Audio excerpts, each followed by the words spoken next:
नमस्कार साथियों, स्वागत है आपको अमरजीत ऑनलाइन क्लासेस में।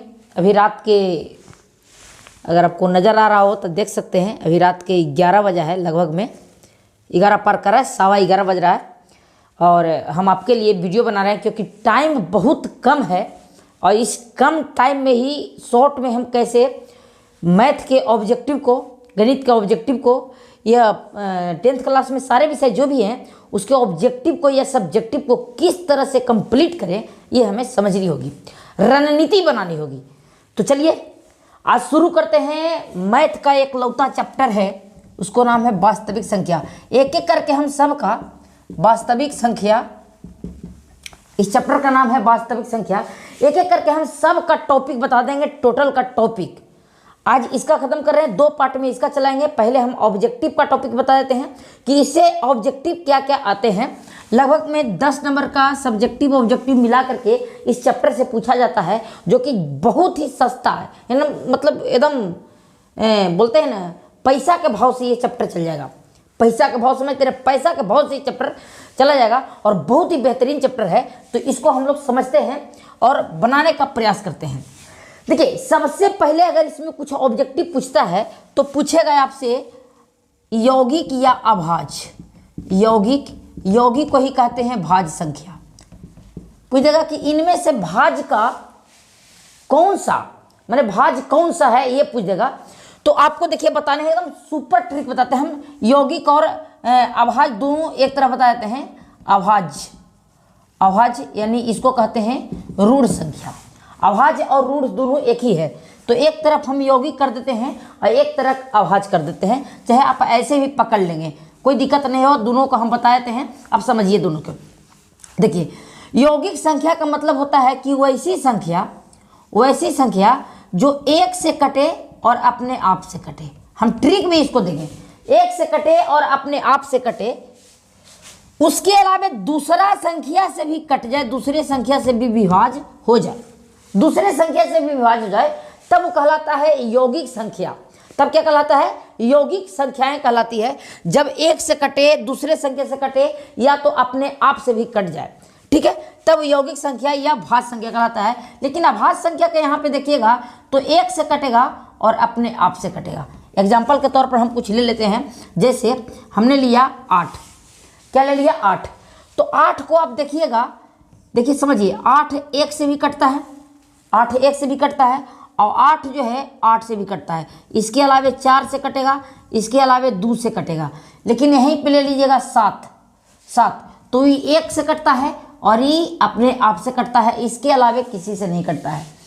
तो वैसी संख्याएं जो एक से कटे, अपने आप से कटे और दूसरा से भी कट जाए, तब होगी वो भाज्य या यौगिक संख्या। और वैसी संख्याएं जो एक से कटे और अपने आप से कटे, तब होगी वो अभाज्य संख्या यानी ऋण संख्या। ट्रिक इसका क्या है? ट्रिक हम आपको बता देते हैं। देखिए, इसको मान लीजिए आप पति। यौगिक और अभाज्य संख्या को पहचानने का ट्रिक एकदम हम सबसे बेस्ट दे रहे हैं, और ये मेरा है, ऐसा नहीं कि हम किसी को देख करके बता रहे हैं। ये हमने बनाया, इसको है ट्रिक हम आपके लिए बनाए हैं और कोशिश करेंगे और बनाने के लिए। तो सबसे बेहतरीन ट्रिक हम आपको बताते हैं कि यौगिक को मान लीजिए पति, और यहाँ पे एक को मान लीजिए पति, बीच में मान लीजिए ये लोग हैं, और इसको मान लीजिए पत्नी। उसी तरह से इसको भी मान लीजिए आप पति एक को, और इसको मान लीजिए आप पत्नी।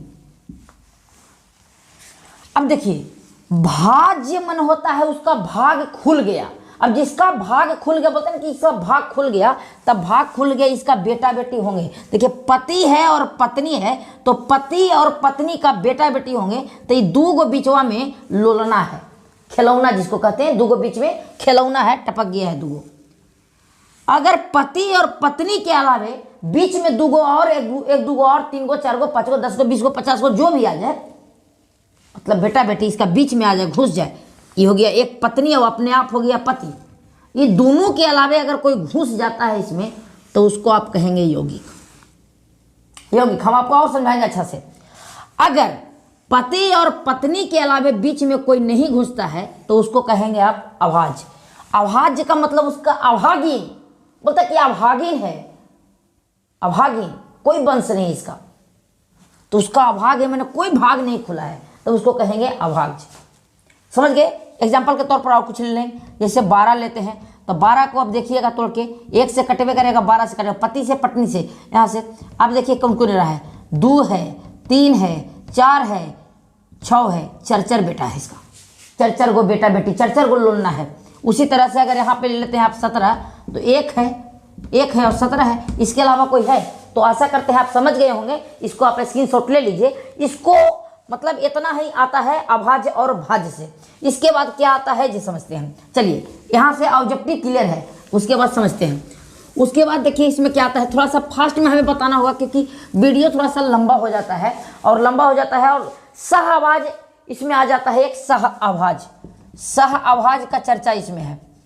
तो देखिए वैसी दो संख्याएं जिसका मसा, जिसका कुछ मसा, वैसी दो संख्याएं जिसका जो मसा HCF होता है, अगर एक हो जाए तो सह आवाज संख्याएं कहलाएगी। आपको दे देगा A और B, कह देगा कि A और B आपका अभाज्य गुणनखंड है, इनके मासा कितने होंगे? तब मासा 1। अभाज्य गुणनखंड का मासा मित्रों, अभाज्य गुणनखंड बच्चों मेरे, अभाज्य गुणनखंड का मासा जो होता है 1 होता है। याद रखिएगा, कहीं भी पूछ देगा कि अभाज्य गुणनखंड का मासा क्या होता है, तो 1 होता है। आपको दे देगा कि 1 क्या है, एक न तो अभाज्य है और न ही एक अभाज्य है, नहीं तो ये अभाज्य है नहीं भाज है, मतलब ना तो यौगिक है और ना ही रूढ़ है। सबसे छोटी अभाज्य संख्या 2 है, ये आप याद रखेंगे। सबसे छोटी अभाज्य संख्या क्या है? 2 है, ये पूछ देता है।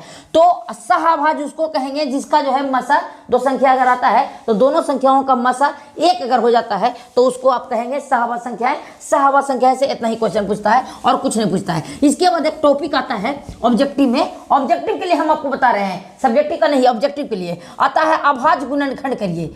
अभाज्य गुणनखंड बताइए। अभाज्य गुणनखंड जैसे आपको दे दिया कि 12 का अभाज्य गुणनखंड करिए और इसी में पूछ देता है घात, उसका घात भी पूछ देता है। तब 12 का अभाज्य गुणनखंड कहेगा और कहेगा कि इसमें 2 का घात बताइए। 2 का क्या बता दीजिए? घात बताइए। 3 का घात बताइए, 4 का घात बताइए। तो कुछ भी नहीं करना मित्रों, बस 2 लगाना है, 6 लगाना है, 2 लगाना है, 3 लगाना है। अब देखो 2 के हो गए, एगो 2 हो गया, 3 के हो गया, एगो हो गया। अब बताओ इसका यह अभाज्य गुणनखंड है, इसका ये क्या है? अभाज्य गुणनखंड। अब 2 का घात कर रहा था तो 2 का घात, 2 के ऊपर में के गो है तो 2 का घात हो गया 2। ये पूछता है, जैसे आपसे पूछ दिया कि 20 का घात क्या? 20 में, चाहे आपको कह दिया 30 में, 40 में, कुछ में, चलिए 40 में कह देता है कि 5 का घात क्या है। हम तोड़ के देखते हैं। इसका अभाज्य गुणनखंड पहले निकलता है 2 से, तो यहाँ 20 हो जाएगा, 2 से यहाँ 10 हो जाएगा, 2 से यहाँ 5 हो। अगर हमें कहता है 5 का घात क्या होगा, तो हम देखिए इसका अभाज्य गुणनखंड क्या होगा? 2 1 2 3 गो, 2 जो है 3 गो, 5 के गो, 5 एगो, तब 5 का घात क्या हो जाएगा भैया? 5 का घात हो जाएगा 1। 5 का घात कितना हो जाएगा? 1। 5 का घात कितना हो जाएगा? 1। याद रखेंगे मित्रों, ठीक है। चलिए इसको नोट कर लीजिए, आगे चलते हैं। ये अभाज्य गुणनखंड हो गई और अभाज्य संख्याएं हो गई। यहाँ से अलग क्वेश्चन नहीं पूछेगा, ये मेरा दावा, अगर पूछ दिया तो कहिएगा, ठीक है। उसके बाद देता है मासा और लसा।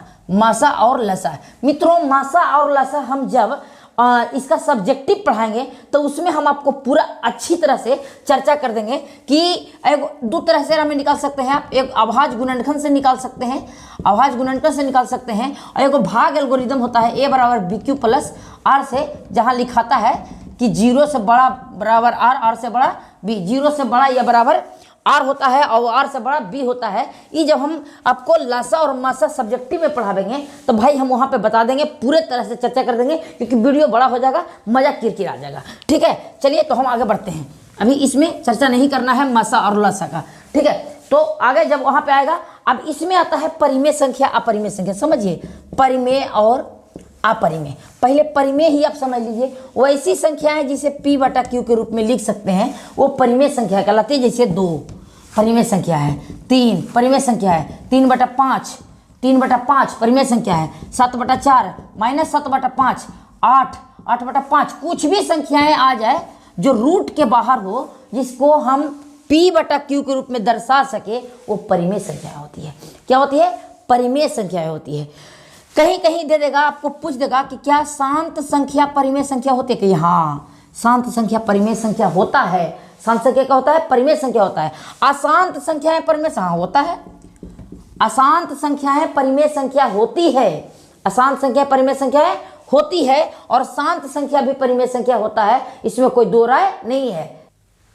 ठीक है, समझ गए? अब हम कोई दिक्कत नहीं है, आगे देखिए समझिए। शांत संख्याएं परिमेय संख्याएं होती है, जो भी शांत रहे अशांत रहे वो परिमेय संख्या होगा। बाकी आपको अपरिमेय ही पकड़ना है, मेन अपरिमेय आपसे पूछ देगा, अपरिमेय पूछ देगा, आप लटक जाइएगा। चलिए समझते हैं अपरिमेय को। अपरिमेय क्या है? मेन अपरिमेय समझना है। इरेशनल नंबर परिमेय संख्या है। अपरिमेय संख्याएं, अपरिमेय संख्या किसको कहते हैं भैया? देखो, अपरिमेय रहेगा ना, जब भी रहेगा तो रूट के अंदर रहेगा, या तो जैते रहेगा जैते रहेगा जैते रहेगा, वो कभी भी उसका मान जो है रुकेगा नहीं, रुकवे न करेगा, रुकने का नाम नहीं लेगा, तो वो अपरिमेय संख्या कहलाती है। जैसे √7, 3 + √5, 7 गुने 7√3, 8/√5, मतलब कुछ भी रहेगा, ये सब अपरिमेय होगा। 4 - √5, ये सब जितने हैं, ये जितने हैं ये अपरिमेय संख्याएं हैं। कुछ ये अपरिमेय, यहाँ तक कि जी 4 दशमलव मान लीजिए कैसे है, 4.54303278758754004, ऐसे ऐसे करके ये जा रहा है। तो ये भी अपरिमेय संख्याओं है, क्योंकि इसका मान जो जा रहा है, देखिए रिपीट नहीं कर रहा है, रिपीट नहीं कर रहा है, कभी कुछ कभी कुछ कभी कुछ कभी कुछ कभी फलना कभी ढेकना कभी फलना, तो वो भी संख्याएं अपरिमेय संख्याएं हो जाती है। क्या हो जाती है? अपरिमेय संख्या। अब इससे आप क्या समझते हैं? जी समझिए, एक परिमेय संख्या एक अपरिमेय संख्याओं का योगफल अपरिमेय होता है। यहाँ देखिए लिखा है ना, एक परिमेय संख्या एक अपरिमेय संख्या का योगफल क्या होता है? अपरिमेय होता है, याद रखिएगा, पूछ देगा। दूसरा, एक परिमेय संख्या एक अपरिमेय संख्या का गुणनफल क्या होता है? गुणनफल। यहाँ पर देखिए, गुणनफल अपरिमेय होता है। एक परिमेय संख्या एक अपरिमेय संख्याओं का भागफल, भागफल भी अपरिमेय होता है। एक परिमेय संख्या एक अपरिमेय संख्याओं का अंतर अपरिमेय ही होता है। अगर परिमेय और अपरिमेय मिले तो अपरिमेय बनेगा, अगर परिमेय और अपरिमेय मिलके गुना में आ जाए तभी अपरिमेय होगा, परिमेय अपरिमेय मिलके भाग में आ जाए तभी अपरिमेय होगा, परिमेय अपरिमेय मिलके अगर घटाव में अंतर में आ जाए तब भी अपरिमेय ही होगा, दूसरा होने वाला नहीं है, तभी क्या हो जाएगा? अपरिमेय ही होगा। ठीक है, तो चाहे परिमेय रहे चाहे अपरिमेय रहे, वो मतलब परिमेय अपरिमेय दोनों अगर मिलेगा तो वो अपरिमेय ही होगा। ठीक है, दो अपरिमेय संख्याओं के बीच में दो अगर अपरिमेय संख्या है, और ये दोनों के जैसे √5 है और √7 है, दोनों के बीच में अनंत अपरिमेय संख्या होती है, अनंत। जिस तरह से दो परिमेय संख्याओं के बीच में दो परिमेय संख्या है तो इसके बीच में अनंत परिमेय संख्याएं होती है, उसी तरह से दो अपरिमेय संख्या के बीच में अनंत अपरिमेय संख्याएं होती है। अनंत क्या होती है? अपरिमेय संख्याएं होती है, ये आप याद रखेंगे। अगर रूट में आपको कहीं पे मिलता है तो सीधा के लिए अपरिमेय हो जाएगा। ठीक है, लेकिन याद रहे उसमें उभयनिष्ठ मतलब काट के देखिएगा, आपको अगर कट जाएगा तो गड़बड़ हो जाएगा। जैसे आपको एग्जांपल के तौर पर देते हैं कि दे दिया कि √8/√2, अब सीधे इसको मार देते हैं कि अपरिमेय है, गलती हो जाएगा। देखिए इसको काटिए, 4 से कट गया ना, 4 से कटा, इसका वर्गमूल हो जाएगा 2, अभी परिमेय बन गया। क्या बन गया? परिमेय बन गया। तो यहाँ पे इस चीज़ को आपको ध्यान रखना है और समझना है। उसके बाद आगे चलते हैं हम, वीडियो ज़्यादा बड़ा नहीं करेंगे। अपरिमेय ही हो गया, खत्म। अपरिमेय में ज़्यादा कुछ नहीं देगा, बस पहचानने के लिए, बस एक चीज़ और देगा, पाई दे देगा, कहेगा कि पाई का मान, पाई क्या है, परिमेय है या अपरिमेय है। पाई आपको पूछ देगा कि पाई क्या है, अपरिमेय है या परिमेय है, तो याद रखना भैया ये रेडियन में है, रेडियन में है। ये हमेशा के लिए अपरिमेय रहता है, हमेशा के लिए कुछ होगा अपरिमेय होगा, जबकि इसका मान 22/7 परिमेय होता है। याद रखिएगा, पाई का मान 22/7 जो है परिमेय होता है, जबकि इसका पाई जो होता है, खुद पाई जो है अपरिमेय होता है। क्या होता है? अपरिमेय होता है। याद रखिएगा इस चीज़ को। चलिए अगला देख लीजिए, थोड़ा सा समझनी है, समझ।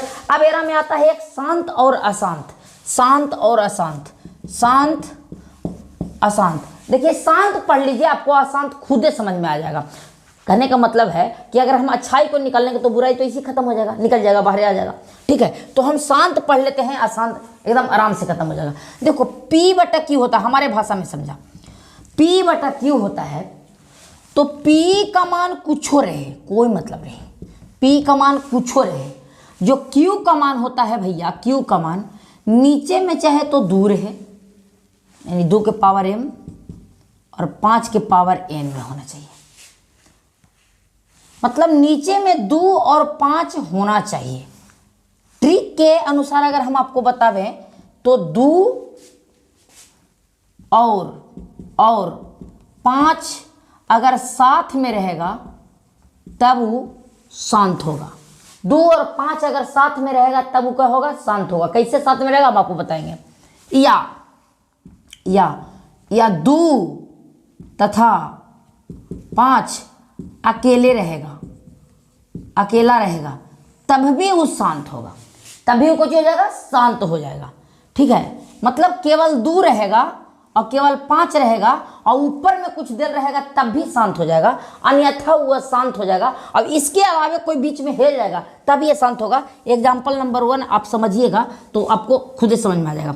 3/2 के पावर 5 और 5 के पावर 2 है, ये शांत है।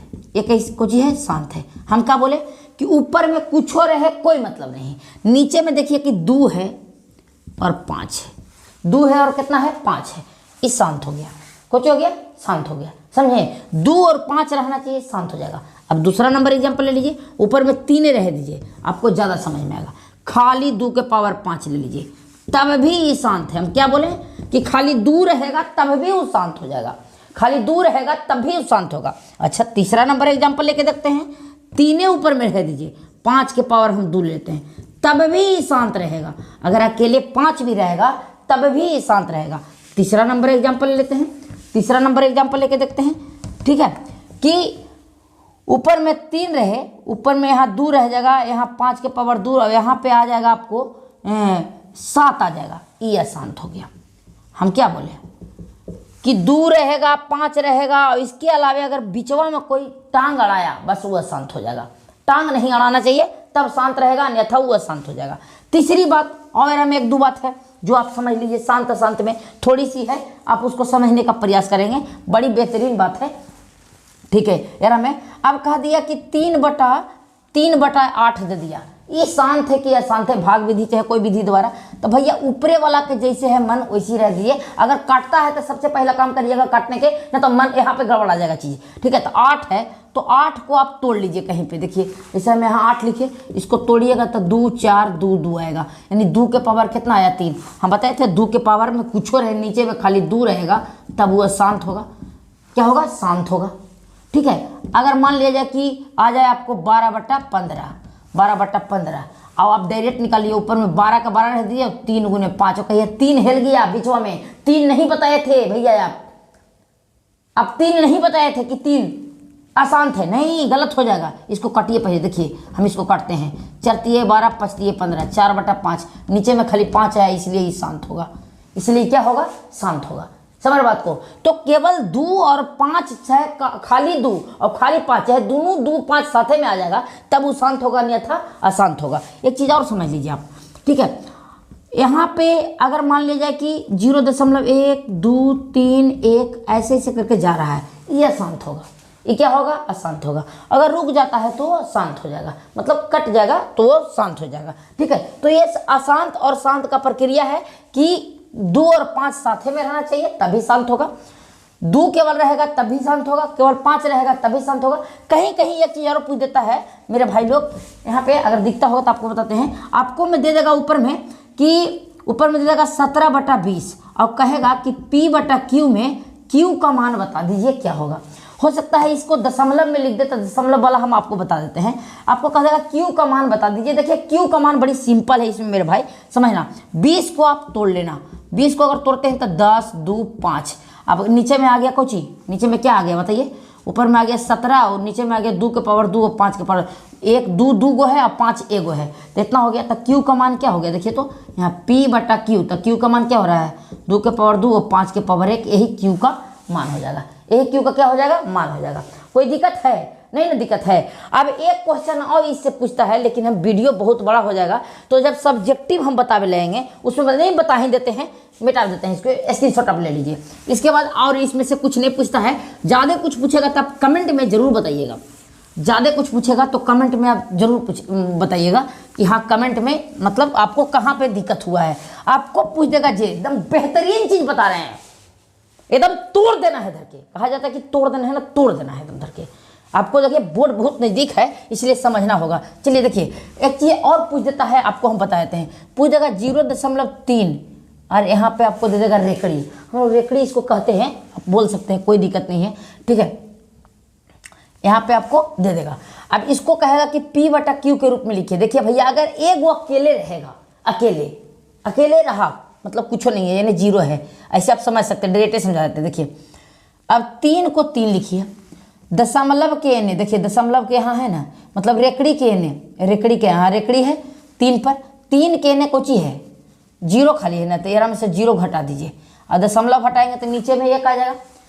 अब यहाँ एक अंक है तो यहाँ 0 तो यानी 10 पड़ जाएगा। अब देखिए दशमलव के तुरंत बाद क्या है 3 है और 3 पर रेकड़ी है, तब इसमें से 1 घटेगा यानी 3/9 हो जाएगा, यानी 1 इसका 3 आंसर हो जाएगा। 1/3 क्या हो जाएगा आंसर।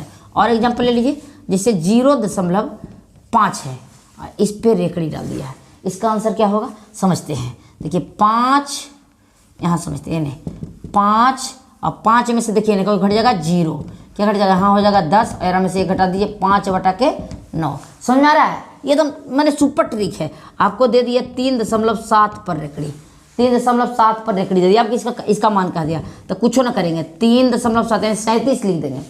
37 यानी 10, देखिए यहाँ रेकड़ी है, इसके यानी क्या है 3 है, तो हम 3 अभी घटाएंगे, कितना घटाएंगे 3 घटाएंगे। अब नीचे में तो 10 हो जाएगा, उसके बाद दशमलव के बाद तुरंत अंक है, अंके पर तो रेकड़ी है, अगर तुरंत एक को नहीं छोड़ेगा अंक पर तुरंत रेकड़ी मिल जाएगा तो 1 घटेगा ना, तो क्या घटेगा बताते हैं आपको। 37 में से 3 चल जाएगा तो आपको बचेगा 34 और यहाँ हो जाएगा 9, कितना हो जाएगा 9 आंसर हो जाएगा।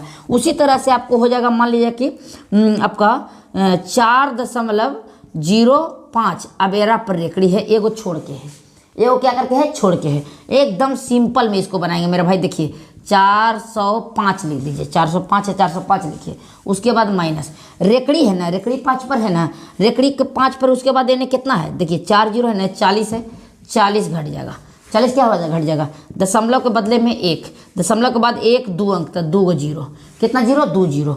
अब माइनस करना है हमें, 1 घटावे कि कितना घटावे, तो दशमलव के बाद कितना अंक छोड़ा, 1 अंक छोड़ा ना, अगर नहीं छोड़ता तो 1 घटाते, लेकिन 1 अंक छोड़ दिया है तो 1 अंक छोड़ा तो हम घटावेंगे 10। अब इतना में से घटावेंगे तो यहाँ हो जाएगा 5, यहाँ 10 में से 4 गया, यहाँ बच जाएगा मेरा 6, यहाँ बचेगा 3, 365 बच गया। अब 365 में यहाँ हो जाएगा 90, काटता है भाई काट देना, ठीक है, कट जावे करेगा काट लेना, उसमें कोई दिक्कत नहीं है। और अगर वैसा आता है जैसे आप दे दिया 3.23, अभी दोनों पर रेकड़ी है, कह दिएगा दोनों पर रेकड़ी होगा। हम सब्जेक्टिव में इसको भी चर्चा कर देंगे, लेकिन थोड़ा सा ऑब्जेक्टिव में इसकी चर्चा कर देते हैं, अच्छा रहेगा। 3.23 है तो 323 हो जाएगा। उसके बाद देखिए घटाना क्या है, तो रेकड़ी के बाहर है 3 है तो 3 घटेगा, उसके बाद 100 हो जाएगा, दशमलव के बदले में नीचे में 100 हो जाएगा। अब घटेगा कितना, 10 घटेगा कि 1, तो दशमलव के बाद 2 है और 2 पर रेकड़ी है, दोनों पर रेकड़ी है तो 1 घटेगा, तो हो जाएगा 320/9। कटता है काटिएगा, न कटता है न काटिएगा, आप स्क्रीनशॉट ले लीजिए बस। ऑब्जेक्टिव में हम कहते हैं कि इसके अलावे ऑब्जेक्टिव में वास्तविक संख्या से कुछ पूछने वाला नहीं है, ये मेरा चैलेंज है, कुछ भी पूछेगा नहीं, बाकी बचे खुचे चीज़ को हम रगड़ देंगे आज जा करके आपका सब्जेक्टिव में। कल ही उसका वीडियो आपको मिल जाएगा। अभी देखिए 11 बज रहा है, अगर आपको नज़र आ रहा होगा तो देख सकते हैं, घड़ी में देखिए दिख रहा है, घड़ी का 11 साढ़े 11 सॉरी 11:30 पौने 12 हो रहा है, पौने 12 हो रहा है। अभी जस्ट हम पढ़ के मणिकांत सर से बैठे हैं और सोचे कि चलिए भाई वीडियो बना लेते हैं, एक लेक्चर और पे एक चीज़ पर बनाना है, चाहे आपका सोशल साइंस या साइंस पर बनाना है, और कल ही वीडियो देना है। तो भाई इस तरह से प्यार बनाए रहे और पढ़ना तो पड़ेगा भाई, पढ़ना तो पड़ेगा। हम मिडिल फैमिली वाले जो हैं, हमारे पास क्या है बताइए, सरकार हमें दोहन कर ही रही है, समाज दूसी रही है, अगर नहीं कुछ कर पाएँ तो पर परिवार भी दूसरे करेंगे, क्या करेंगे बताइए। पढ़ना तो है भाई, दिन भर हम भी पढ़ाते हैं, ऑफलाइन हम भी दिन भर पढ़ाते हैं, लेकिन अभी पौने 12 बज रहा है और 4 बजे जगना भी होता है और जागेंगे भी। तो विदा लेते हैं, चैनल को सब्सक्राइब करिए, लाइक करिए, कमेंट करिए, शेयर करिए और ये छोटे से भाई को थोड़ा सा सहयोग करिए ताकि हम भी समाज के बीच में आ सके और आपसे 2 बात रख सकें। मिलते हैं अगले वीडियो में, नमस्कार।